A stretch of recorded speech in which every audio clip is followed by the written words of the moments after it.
E é um que talvez que mantenha essa possibilidade de ter o empregado nessas empresas de pequeno porte, Pedro, é que ali também fala, a Database, no próprio Sebrae, fala que existe uma flexibilidade nas relações de trabalho entre o empregador dessas micro e pequenas empresas e o empregado, sabe? Existe uma relação mais horizontal na relação de trabalho, como diferente nas grandes empresas, né? Onde a relação é mais verticalizada, a hierarquia é mais rígida, né? As Sim. cobranças são maiores. Então, essas empresas têm essa flexibilidade e a capacidade de manter por mais tempo os empregados, né? Por isso, talvez, seja um fator que identifica que os empregos se mantêm por mais tempo nessas empresas de pequeno porte, né? Geralmente nessas grandes empresas o funcionário é considerado como um número, né? E é muito interessante isso. Quando a gente está fazendo um documentário sobre os trabalhadores das barragens do Salto, do sistema Salto, né? E como precisava de muita gente, né? Você chegava lá olha, quero emprego. Ah, beleza, pode chegar, teu número é tal.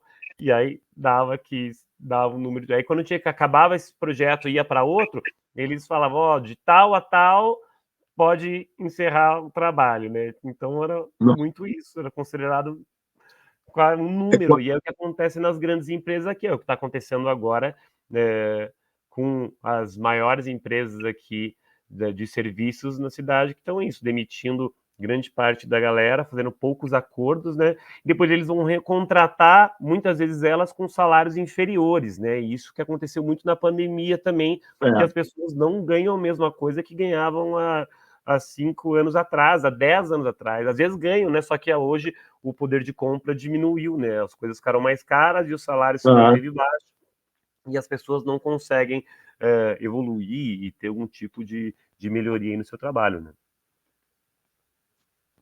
Verdade.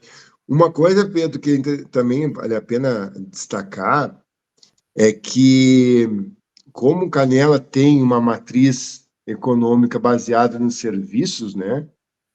E é o setor que mais emprega, Pedro. É impressionante. Só em 2000, nós temos só os dados aqui de 2022, não tem os dados de 2023 e nem 2024. Aliás, 2023. Mas só em 2022, para ter uma ideia, né? Nesse período de 2022, foram 3.204 vagas geradas no setor de serviços em Canela, né? No setor de comércio também é a mesma coisa, 2.111. Então, tu percebe que esses setores econômicos, Pedro, são setores de empresas de pequeno porte, não são de grandes porte, não é de grande porte, né? Mas é o que mais gera a emprego, né? São os que mais contratam, né? E também os que mais sofrem com a oscilação da economia, né? Porque como eles têm um capital social baixo, né? Um capital de giro baixo, e qualquer oscilação da economia baixa as vendas, impacta diretamente no caixa da empresa, né? Que é obrigada ou demitir ou reduzir custos, né? Mas aí que a gente vai falar, né? Porque o gestor público do município, do estado, até mesmo do estado, ele tem que ter o olho na cadeia produtiva, né? Onde realmente, se eu tenho uma cadeia produtiva econômica, aliás, uma cadeia econômica que 80%, né, 82% dos empresários da cidade representam um determinado porte, eu tenho que dar atenção a essas empresas e gerar condições para que elas permaneçam ativas e que sejam blindadas por essas oscilações de economia ou até fenômeno meteorológico, né? E qual é a opção disso, né? Subsidiar a máquinas da empresa, pagando o município paga os juros do financiamento, por exemplo, é um programa que o município pode pagar, né? Pagar os juros de financiamento na compra de máquinas, por exemplo, né? Eu me lembro que na pandemia teve um município do Rio de Janeiro que fez isso. As micro e pequenas empresas que compraram máquinas, tiveram que adquirir máquinas e fizeram o financiamento, quem pagou os juros foi o município. Então, a parcela para esse empresário era praticamente fixa. Ele tinha essa opção, entende?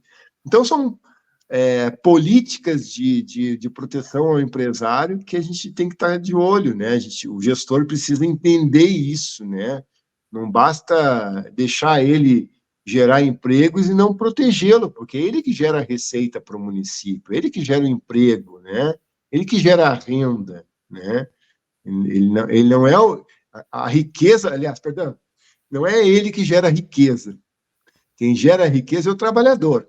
Eu estou dizendo é que ele que tem o capital para investir e gerar riqueza através da mão de obra do trabalhador. Fica bem claro isso, porque eu vejo até vereador falando, o político falando que quem gera riqueza é o empresário. Eu disse, olha, só um pouquinho. Calma lá. O cara trabalha 12 horas por dia, né?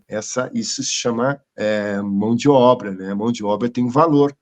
Portanto, essa geração de mão de obra tem um valor, se esse valor tem uma riqueza, né?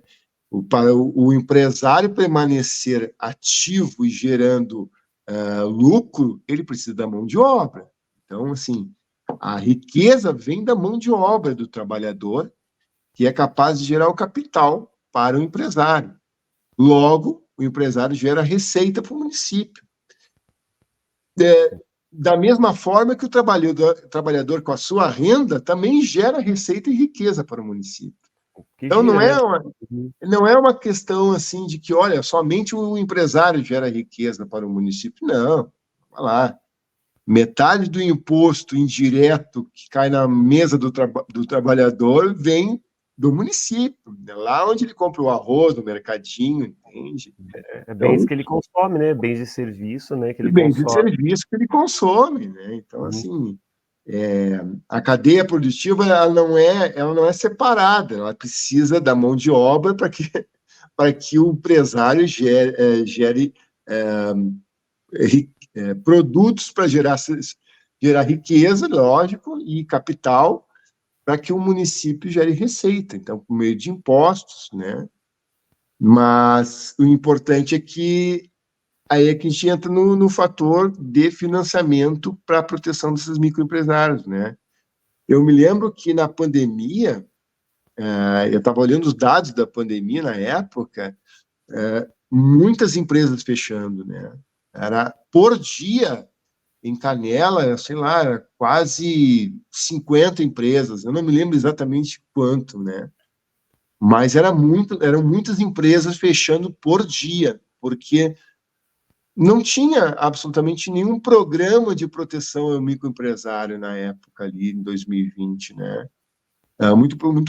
Todo mundo preocupado em se manter vivo naquela situação, parecia um estado de sobrevivência, né? Ao mesmo tempo, o empresário, o microempresário, não sabia o que fazer, porque não tinha turista, não tinha consumo na cidade, tudo tinha que manter fechado. Ele não tinha tempo de gerar disrupção, ou seja, sair daquela situação de abrir a porta para vender, para mudar para aquele e-commerce. Ele não tinha essa velocidade ainda, não tinha tempo para fazer isso, né? Isso foi acontecendo. Hoje está melhor, assim. Hoje o cara está de porta aberta, mas também está vendendo pela internet, né?